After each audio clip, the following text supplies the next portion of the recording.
నేను ఎక్కడ ఉన్నాను అనే టైటిల్ చూసినప్పుడు నన్ను నేను ప్రశ్నించుకున్నాను.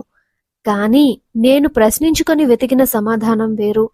ఈ పుస్తకం చదివిన తర్వాత నా ఆలోచన మారి నేను ఎక్కడ ఉన్నాను అనే ప్రశ్నకు దొరికిన సమాధానం వేరు. ఒక్క పదానికి ఎన్నో అర్థాలు ఉన్నట్లు ఈ ప్రశ్నకు కూడా మరెన్నో అర్థాలు ఉన్నాయి.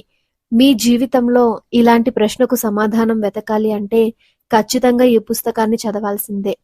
జీవితానికి సవాల్ విసిరి ఎదురుగా వెళ్తున్న ప్రతి ఒక్కరికి ఈ పుస్తకంలోని అనుభవాలు, ఆశలు, ఆశయాలు, కష్టాలు, బంధాలు, ప్రేమ, వాటి విలువ తెలియడమే కాకుండా ఎలా బ్రతకాలి, ఎలాంటి పరిస్థితులు ఎదురైతే ఎలా అధిగమించాలి అనేది కూడా నేర్పిస్తుంది ఈ పుస్తకం. చదువుల కోసం విదేశాలకు వెళ్లి కన్నవాళ్లు పోతే ఆఖరి చూపుకు నోచుకొని బిడ్డలు ఎందరో ఉన్నారు. అది అనుభవించిన వారి బాధ చదువుతున్న మన కళ్ళకు కట్టినట్టు కనిపిస్తుంది. కన్నీరు ఆపుకోవడం కూడా కష్టమే. ఒకరి తర్వాత ఒకరు విదేశీ ప్రయాణంలో ఉంటే ఒంటరైన తల్లి ఆవేదన, అమ్మ ఆరోగ్యం బాగోక తలకిందులైన ఆశ జీవితం, చేతనిచ్చే ధైర్యం, ఒక్కో అడుగులో జీవితం ఏంటో అని ఆశ తెలుసుకోవడం.